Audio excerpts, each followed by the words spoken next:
자, 뭐 우리가 이야기를 하다 보니까 손해사정 권한이라는 것에 이렇게 좀 포커싱이 되어 있는데 조금 더 지평을 좀 넓혀서 지금 암보험금 부지급하는 보험사들의 어떤 근거랄까?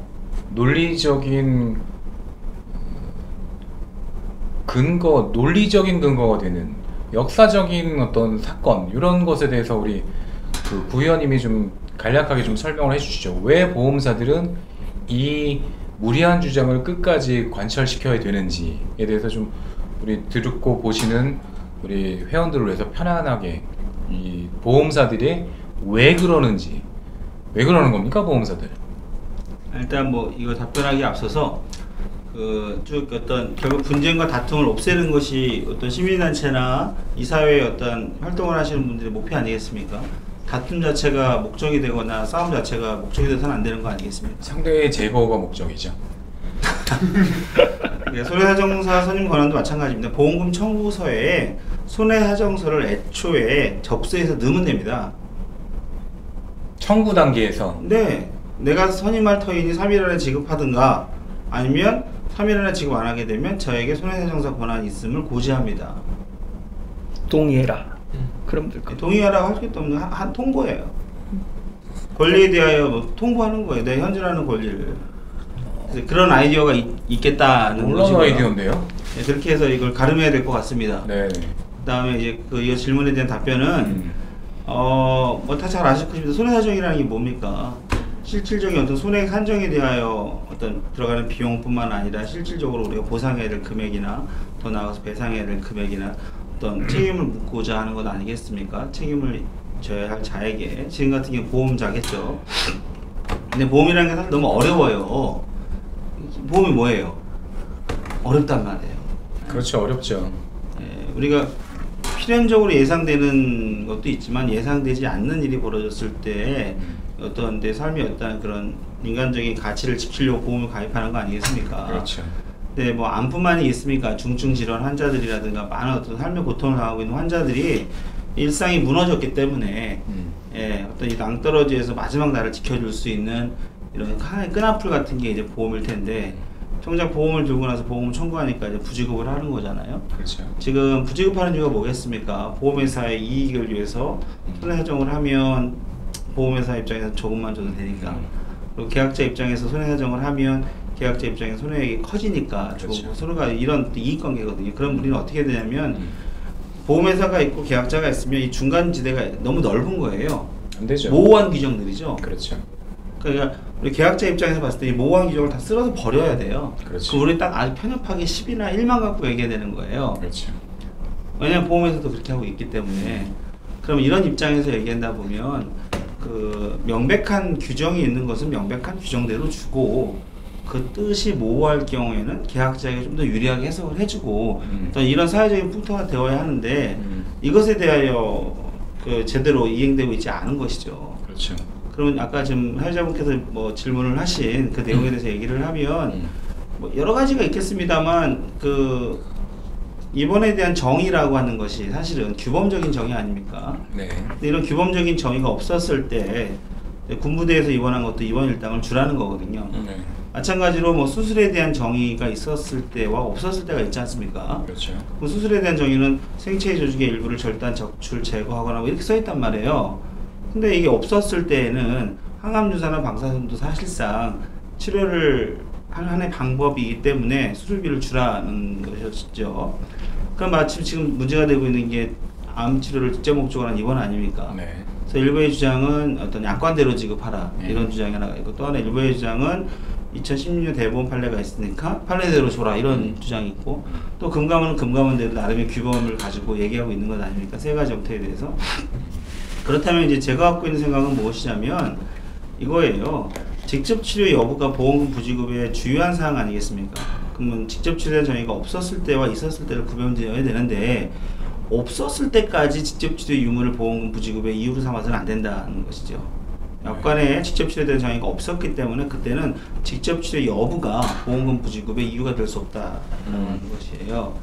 그 시기가 이제 2014년 4월로 보고 있는데, 그러면 약관대로 지급하라고 하면 우리는 지급받아야 되는 게 마땅한데 네. 그럼 2014년 4월 이후에 약관에 직접 추리된 정의가 나와 있는 약관대로 지급하게 되면 부지급 사유가 명백하지 않습니까? 그렇죠. 예, 그래서 이걸 이렇게 약관대로 지급할 수 없는 거죠. 약관 규제에 관한 법률 5조나 뭐 그 해당 2항이나 이런 걸 보면 그 뜻이 모호할 때 계약자에게 유리하게 지급하도록 되어 있지 않습니까? 근데 직접 치료라고 하는 게 굉장히 모호하단 말이에요. 심지어는 존재하지도 않는다고 많은 전문의들이 지금 진술하고 있지 않습니까? 심지어 어떤 터미널로지라고 하는 게 전문 용어 아닙니까? 각 단체별로 어떤 터미널로지가 있는데 직접 치료라는 거는 영어로도 없고요, 의학 용어에도 없어요. 예. 그러니까 직접 목적은 있어요. 직접 목적이라고 하는 것은 주된 목적이 무엇이냐라고 하는 주된 목적을 얘기하거든요.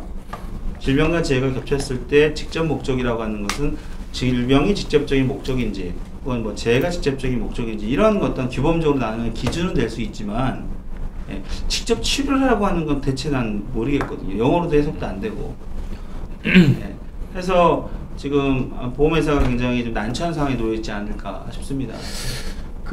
오늘 뭐 편안하게 얘기합시다. 오늘 새벽 뉴스를 보도 자료를 뿌린다고 저희는 표현하는데 7월 초에 나온 금감원의 권고 조정안이 항암 방사 수술 말기암이잖아요. 저는 개인적으로도 저희 단체에서도 금감원의 조정안을 인정할 수 없다. 말도 안 되는 수작을 부리는 거다 이렇게 생각하는데 8월 30일자에는 뭐라고 나왔냐면 지난 그 민원인들의 누적 그 암보험금이 1000건이라고 기록을 하나 봐요. 그 중에 20%는 지급 결정이라고 해서 이 사건을 일단락 지으려고 하는 조짐이 보입니다. 이 부분에 대해서 우리 단체 또는 개인적인 의견이 있으시면 한번 편하게 말씀해 주시죠. 20% 민원인들의 민원이 20% 지급받고 끝날 수 있는 문제냐? 저는 아니라고 보거든요. 이것 역시 금감원의 면피가 작동하는 거고, 제가 장담하건대 9월 초에 하기로 했었던 금융감독원 분쟁조정위원회 안 열립니다. 그런데 오늘 확인해 본 결과는 예정되어 있으나 하면서 답변을 흐리는 거죠. 예정되어 있으나 취소될 수 있다는 거죠. 그러면 분쟁조정위원회에 올라가는 그 민원인들은 이미 사전에 조정위원회 대상이므로 이런 통보를 받아야 되는데 못 받고 있는 거죠. 지금 말씀 중에 네. 금융감독위원회, 분쟁조정위원회 회부되는 것 자체가 어떤 문제 해결에 어떤 물꼬를 텄다 이렇게 생각하시면 안 돼요. 아닙니다. 이 그거에 문제에 대해 기대도 어떤 해서도 안 돼요. 해결하려는 행위 중에 하나라고 보는 거죠. 그러니까 해결하는 행위인데 아이들이 저 장난감을 사달라고 떼를 쓰는 것은 그들 세계에서는 통용될 수 있지만 어른의 세계에서는 통용될 수 없는 것 아닙니까? 중요한 거는 그 분쟁조정위원회의 분쟁조정을 누가 할 것인가의 대상이 중요할 것인데, 그렇죠. 기존의 어떤 쭉 분쟁조정의 어떤 판례나 기조를 딱 보게 되면 어떤 흐름들이 있을 거 아닙니까? 대법원의 판례를 마치 금가옥조 같은 이유로 삼고 있단 말이에요. 네. 분쟁조정의 근거로 삼기도 한단 말입니다. 그렇죠. 그럼 만약 대법원의 근거 규정이 잘못됐다 그러면 어떻게 됩니까? 전제 사실이 잘못되었기 때문에 예, 그 조정의 결과는 그 신병에서 취신할 수가 없어요, 우리가. 그렇다면 이 문제에 대해서 우리 본질적으로 어떤 걸 나눠야 되냐면, 분쟁조정위가 얘기했던 그 세 가지 말기 항암 환자에 대한 부분 사망자는 그냥 주겠다. 주는 이유가 뭡니까? 직접 치유 유무가 중요한 게 아니다라는 걸 그들이 인정한 거 아닙니까? 중요한 포인트죠. 예, 하기 때문에 2014년 4월 이전 계약이든 이후 계약이든 상관없이 말기 항암 환자의 호스피스 과정은 주겠다. 근데 주는 이유가 없어요. 대법원에도 없고 근거에도 없고 약관에도 없어요. 두 번째, 항암 방사사라는 기간은 주겠다. 약간 법리를 달리하고 약간 진일보한 것처럼 보여요. 왜? 항암 방사사는 한 날만 주다가 통상 3주간 기호라는 항암 치료의 그 기간을 인정해 주겠다는 거 아닙니까? 요양병원까지도. 네. 사실 요양병원 플레임은 상당히 위험한 플레임이다 생각됩니다. 왜냐하면 이번에 정의해 보면 의료법 3조 2항에 정한 의료기관이면 족하는 것이지, 그렇죠. 그것이 요양병원이다, 뭐 1차 병원이다, 2차 병원이다 이걸 구분하고 있지 않은데 자꾸만 우리가 요양병원이다 하고 하니까 요양병원의 플레임에 빠졌던 거죠. 그렇죠. 우리는 요양병원이냐 아니냐가 중요한 게 아니에요. 심지어 자대에 입시라는 것도 중요한 게 아니었어요. 과거에는. 왜? 이번에 정의에 규범적으로 정의되어 있지 않았기 때문에 꼭 의료기관이 아니어도 된단 말이에요. 군생활을 하다가 입시를 한 것도 제한이 없기 때문에 입원을 볼 여지가 있다는 거죠. 마찬가지예요. 근데 자꾸만 이걸 갖다가 요양병원이라고 얘기하는 순간 입원이 아닌 마치 요양하러 간 것처럼 비춰지는 거죠. 예, 이런 어떤 왜곡된 어떤 인식을 조장할 가능성이 높아졌기 때문에 우리 이 단체는 그냥 입원인 거예요. 의료기관에 입원했음에도 불구하고 왜 안 좋냐? 라고 하면 요양병원에 입원, 아니 뭔 소리야? 요양병원에 입원도 입원에 들어가잖아. 혹은 뭔 소리야? 군부대에 입원한 것도 입원에 들어가잖아. 라고 얘기할 수 있는 거예요. 근데 우리 스스로가 요양병원이라고 얘기하는 순간 우리는 요양의 플레임에 빠지게 돼요. 그래서 이 부분은 안 썼으면 좋겠고 네. 둘째, 직접치료 유무가 보험금 부지급의 주된 사항이기 때문에 첫 번째, 설명했어야 돼요. 형식적 설명이 아니라 구체적 설명을 했어야 되는데도 불구하고 없어요. 설명할 수도 없고, 그러면 약관을 제작하거나 상품을 만들 당시에 그걸 미비해서 못 만들었다면 어떻게 합니까? 추후에 약관을 만들고 판매가 끝난 후에라도 직접 치료는 이런 겁니다라고 통보를 했어야 돼요. 계약자 등에게 알렸어야 돼. 그래야 추가 손실을 막고 이런 상품인지 몰랐다. 그럼 나는 이거 안 할래라고 선택이라도 할 수 있을 것 아닙니까? 이번에 어쩔 수 없이 가입했다 하더라도 갱신될 때 포기할 수 있잖아요. 다른 회사로 갈아타거나. 왜냐면 2014년에 그 일률적으로 바뀐 게 아니라 농협생명이나 알리안츠생명은 좀 뒤늦게 바뀌었잖아요. 그렇죠. 그리고 우체국은 아직까지도 안 바뀌었잖아요. 그러면 갱신계약 가입자 같은 경우는 이 사실을 알았더라면 선택을 할 수가 있는 것 아닙니까? 우체국 가입했겠죠, 당연히. 내지는 농협이나 이제 알리안츠에 가입했겠죠. 그렇죠. 근데 이 부분에 대해 설명하지 않았기 때문에 문제가 있었던 것이고, 또 하나는 보험료가 이제 여러 가지 체계가 있습니다. 순보험료 체계가 있고 평균보험료 체계가 있는데, 순보험료 체계는 나이에 따라서 갱신할 때마다 이제 조정된 보험료를 내는 것이고요. 평균보험료 체계는 뭐 가입할 당시든 뭐 미래까지 똑같은 보험료를 내가고 있는 거예요. 그러니까 사실은 합은 같아요. 미래에 낼 거를 먼저 내나, 젊을 때 조금 더 나이 들어서 많이 내나, 아니 미리 적정한 수준을 갖고 평균보험료를 내나 똑같은데, 문제는 이렇게 보험과 관련된 중요한 사항이었다라는 걸 알았다면 고객은 선택을 했을 거라는 거예요. 당연하죠. 하기 때문에 우리 보험회사가 우리 계약자들한테 얘기하는 게 뭡니까? 고지의무 똑바로 지켜라는 거 아닙니까? 그렇죠. 다시 말하면 가입 전 고지의무는 알릴 의무라고 돼 있고 가입 후 고지의무는 통지 의무라고 돼 있잖아요. 그럼 마찬가지로 비례적으로 보험회사도 가입 당시, 상품을 만들 당시에 우리에게 알리지 못했다면 상품을 판매한 이후에라도 갱신했을 때라도 알렸어야 돼요.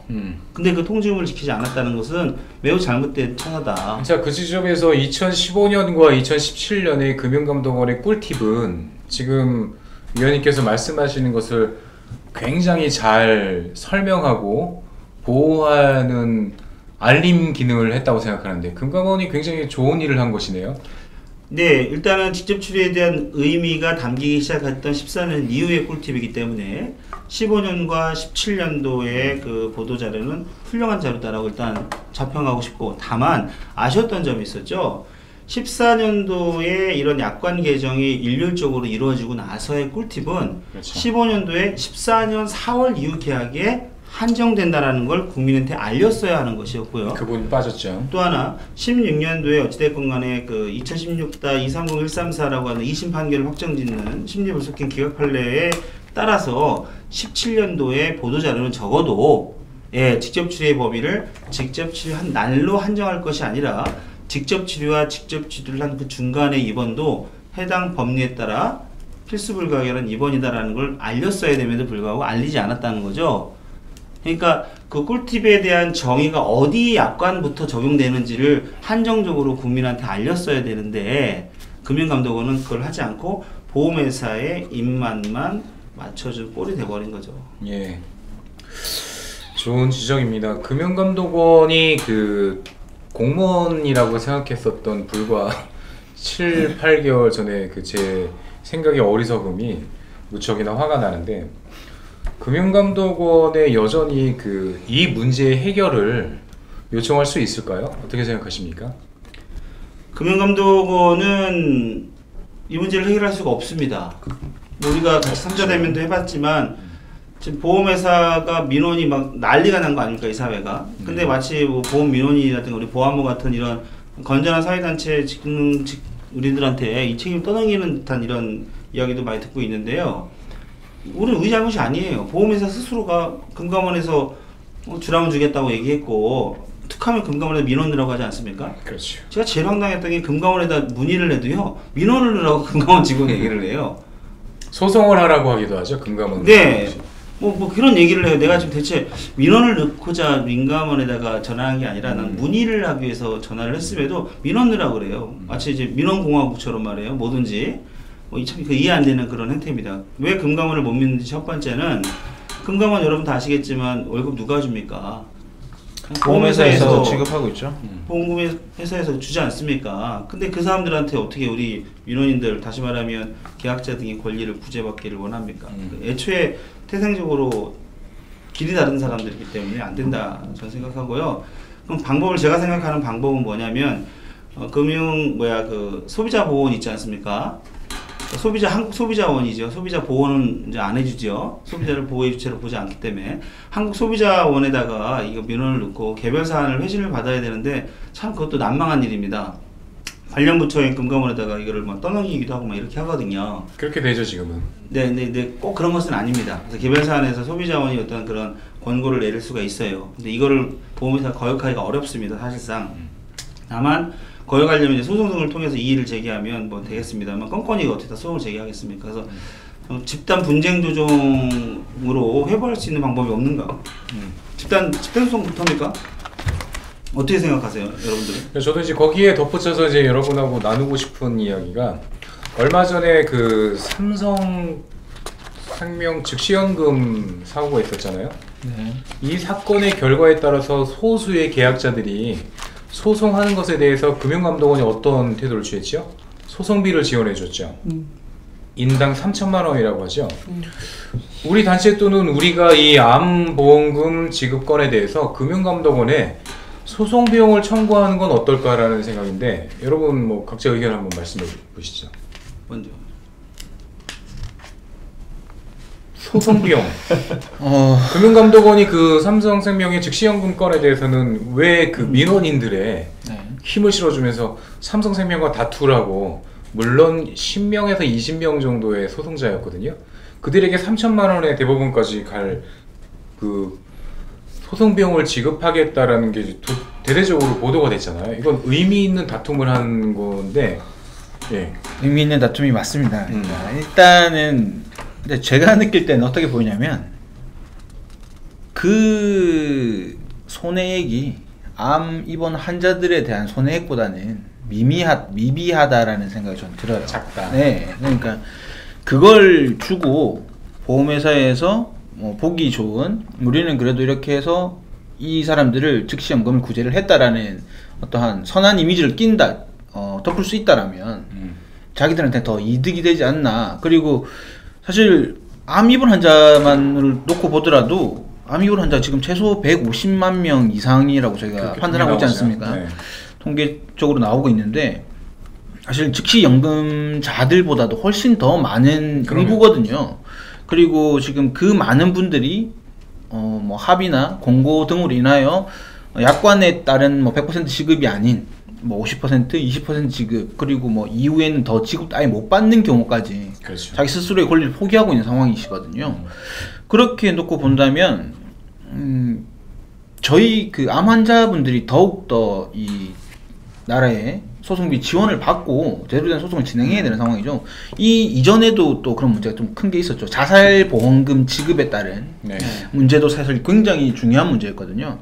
그것도 이제 굉장히 화두가 되었지만 어느덧 갑자기 이 사그라들고 있고 즉시연금은 이제 소송비 뭐 10분, 20분 정도에 대해서 뭐 소송비를 지급한다고 지원을 해주겠다라고 얘기를 하지만 사실 더 큰 문제들이 그 옆에 산재에 있음에도 불구하고 그 가운데 걸 조금 이슈화시키는 다는 생각이 저는 조금 있습니다. 그래서 그런 것보다는 그것도 당연히 해결해야 될 문제고 저희 암 입원 환자나 뭐 자살보험금 계약자분들도 당연히 빠르게 소송비 지원에 대한 문제가 아니라 빨리 집단 소송이 이루어져서 그 소송에 따른 올바른 판결이 나와야 된다고 봐요. 소송비를 지원해줘서 집단 소송이 일어나는 게 아니라 뭐 소송비 지원해주시면 좋은 거죠, 사실은. 굉장히 도움이 되고 좋은데 뭐 소송비 지원하고 안 하고의 문제기보다는 빠르게 조금 뭐 집단 소송, 뭐 미국 경우 같은 경우는 집단 소송이 굉장히 많이 일어나고 그리고 그렇죠. 또 올바르게 또 판결이 나고 있지 않습니까? 그렇게 본다면 한국 또한 빠르게 집단 소송이 조금 불이 일어나야 되거든요. 그리고 왜냐면 암 입원 환자 같은 경우에 특히 직접 목적 치료에 따른 분은 이 굉장히 유사한 케이스가 많으시거든요. 뭐 특별히 내가 뭐 이쪽 저쪽 이렇게 너무 많은 케이스로 집단 소송한 게 아니라 정말 그 케이스를 뭉쳐본다면 그분들만 하더라도 몇천 명, 몇만 명 이상이 뭐 수십만 명 되실 수 있는 상황이기 때문에 그분들이 뭐 조금씩만 뭐 소송비를 낸다면 좋은 변호사를 구하실 수 있지 않을까라는 생각을 저는 해보고 있습니다. 지금도 말씀드린 직접 목적 치료라고 말씀하셨거든요. 약관 이런 문구가 없어요. 그러니까 우리가 되게 지금 작구에 대해서 경계해야 될 부분이 뭐냐면 그 암 치료를 위한 직접 목적 입원 약관과 2014년 이후에는 암 직접 치료 입원 약관인 거예요. 그러면 목적이라는 게 있고 없고의 차이가 좀 있죠. 근데 사실 목적이라는 게 큰 의미가 없어요. 왠가 하면 아까도 말씀을 드렸지만 예전에도 목적이라는 건 어떠한 경우에도 결과에 수렴하기 때문에 보험금을 산정함에 있어서 목적 따위는 중요한 게 아니에요. 하기 때문에 이거를 치료 목적으로 했느냐 입원을 목적으로 했느냐 이게 중요한 게 아니에요. 결과적으로 입원했으면 입원인 거예요. 그렇죠. 치료 효과 여부가 아니라 그냥 치료 받았으면 그냥 치료인 거예요. 효과가 중요한 것이 아니에요. 그래서 이 부분은 되게 중요한 부분 같아서 계속 반복적으로 말씀드리겠습니다. 그리고 우리가 이런 자리를 갖고 있는 이유가 부지급 때문에 그런 거 아닙니까? 그렇죠. 그러면 부지급을 어떻게 그들의 논리, 보험사의 논리를 깰 것인가에 집중적으로 토론을 하지 않으면 시간이 좀 아까워질 것 같습니다. 그래서 저는 어떤 얘기를 하든 손해사정 선님도 직접 치료에 대한 그 논리를 깨기 위한 방안이어야 되고요. 어떤 얘기를 꺼내도 직접 치료에 대한 그 허구성에 대해서 논리를 깨는 주제가 되기를 바랍니다. 대화가 되기를. 네.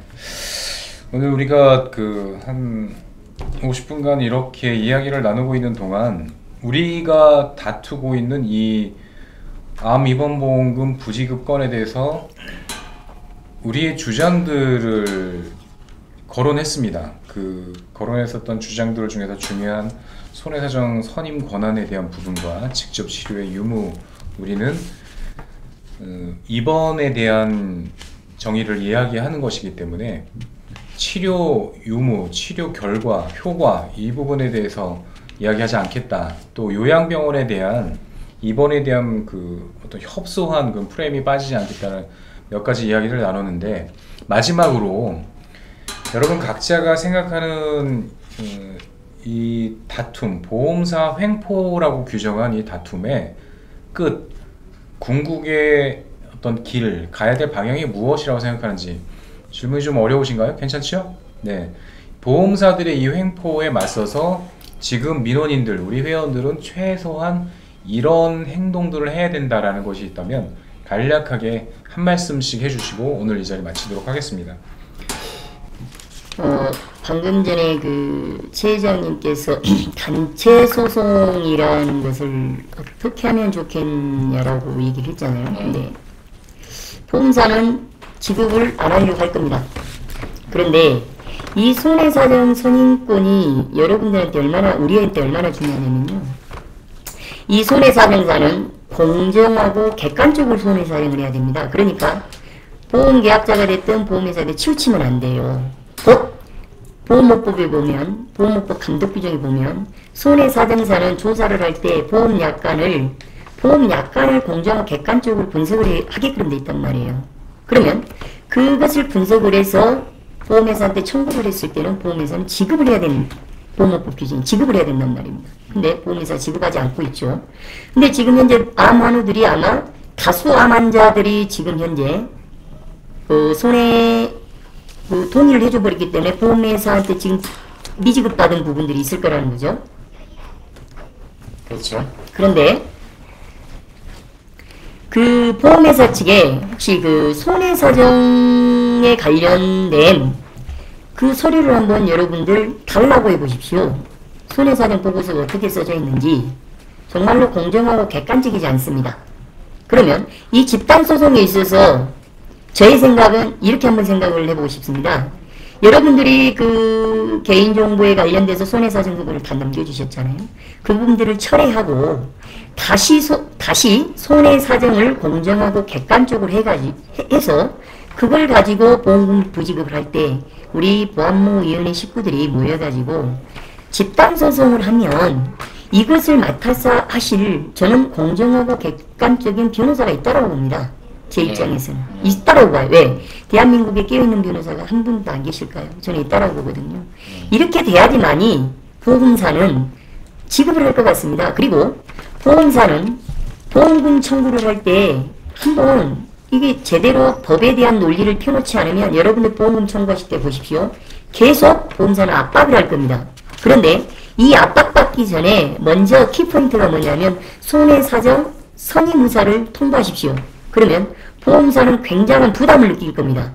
왜 통보를 하려 하냐고 하면 이 비용은 보험회사 부담이기 때문에 여러분들이 들어가는 돈이 없기 때문에 통보를 하셔가지고 꼭 이 권리를 가지시고요.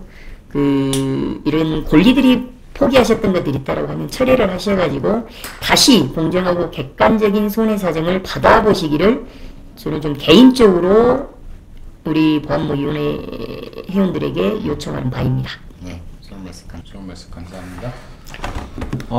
제가 하고 싶은 말은 딱 하나입니다. 일단은 권리를 갖고 싶으면 배우셔야 됩니다. 아무것도 모르고 무작정 권리를 달라고 하는 거는 저희가 갓난애기가 아니지 않습니까? 아무것도 몰라서 통용될 때는 갓난애기 때입니다. 어리니까 몰라서 그럴 수 있다라는 얘기를 할 수가 있습니다. 하지만 저희가 지금 나누고 있는 얘기들은 성인들의 대화고요.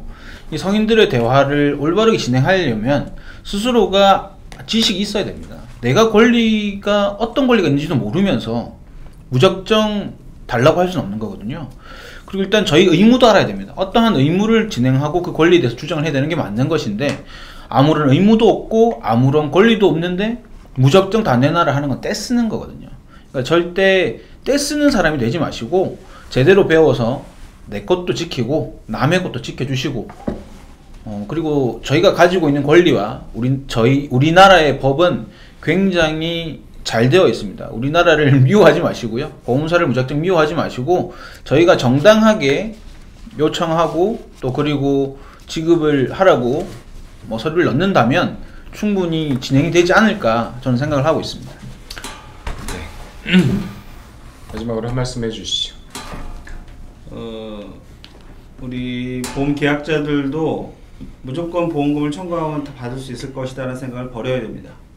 특히 암 환자들도 집에서 혼자 밥 해먹기가 힘들어서 요양병원에 간다든가 혹은 감기로 치료를 해도 상병 코드에는 암 코드가 나온다고 하여 암일당을 청구한다든가 이런 부분들을 과연 어떻게 해야 될 것인가. 그러니까 정말 고통받는 암 환자들은 정상적이고 아주 당연하게 보장을 받아야 되지만 어느 단체나 어느 조직이나 인간사를 사는 어느 구성원을 가더라도 부조리는 항상 있기 마련입니다.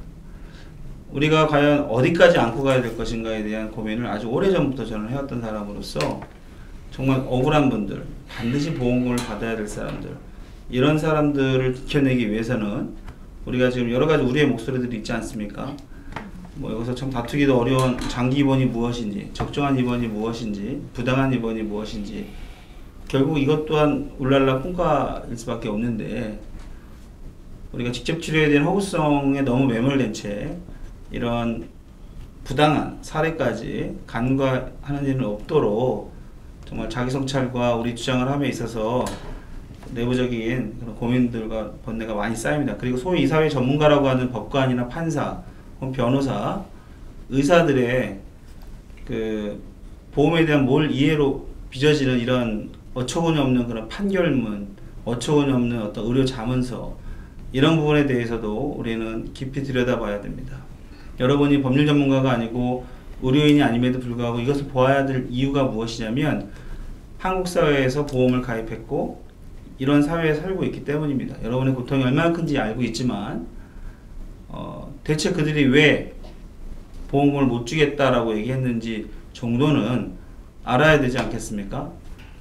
좀 더 괴로운 시간이 너무 길어지지는 않을 것이라고 생각되지만 쭉 저희 단체가 따라와서 이렇게 같이 이야기를 깊게 하다 보면 약관대로 지급하라고 하는 그 요구가 얼마나 위험할 수 있는지, 우리 계약자는 약관이 유리하면 약관을 주장하면 되는 거고 법이 유리하면 법을 주장하면 되는 거예요. 하기 때문에 여러분들한테 획일적인 기준을 갖고 어떠한 주장을 한다거나 교육을 하기가 참으로 어렵습니다. 저도 오늘도 계속 많은 것들을 배웠는데, 남원자들이 광장에 나와서 하나의 목소리를 외치는 건 딱 하나입니다. 우리는 암 치료를 정상적으로 받았고 그 치료 과정에서 들어가는 비용 등이 있기 때문에 보험회사의 횡포를 멈추어라. 그 횡포를 입에 담을 수 없을 만큼 많습니다. 암에 전이가 되거나 뇌에 전이가 된 사람 찾아가서 합의를 종용한다든가, 아니면은 뒷조사를 해갖고 고지의무 위반도 아닌데도 불구하고 고지의무 위반으로 몰아가서 보험계약을 해지한다든가, 이런 많은 것들이 있기 때문에 그 환자의 권리, 계약자의 권리 등이 대체 어디서부터 어디까지를 다퉈야 될지는 모르겠지만 최대한 물어보시면 도움을 줄 수 있도록 방어권을 행사하도록 하겠습니다. 네, 긴 시간 뜨거운 말씀 감사하고, 이러한 의미 있는 토론, 또 우리끼리의 이야기로 그치는 것이 아니라 이것이 뭐 유튜브 또는 다른 페이스북 라이브 등을 통해서 이 세상에 알려지고, 우리의 단어, 우리의 주장의 일부분이 좀 잘못된 부분이 있더라도 궁극의 방향, 우리가 목표하는 것이 무엇인지 알아듣는 사람과 함께 이 잘못된 보험사들의 적폐, 잘못된 사회구조를 바꾸는 데 기여했으면 좋겠고요. 우리 보안모위원회의 의미 있는 이 방송을 축하하면서 구호 외치면서 마무리하도록 하겠습니다. 행복할 권리 배워서 남주자 하고 마치도록 하겠습니다. 자, 하나 둘 셋. 행복할 권리 배워서 남주자. 네, 고생하셨습니다.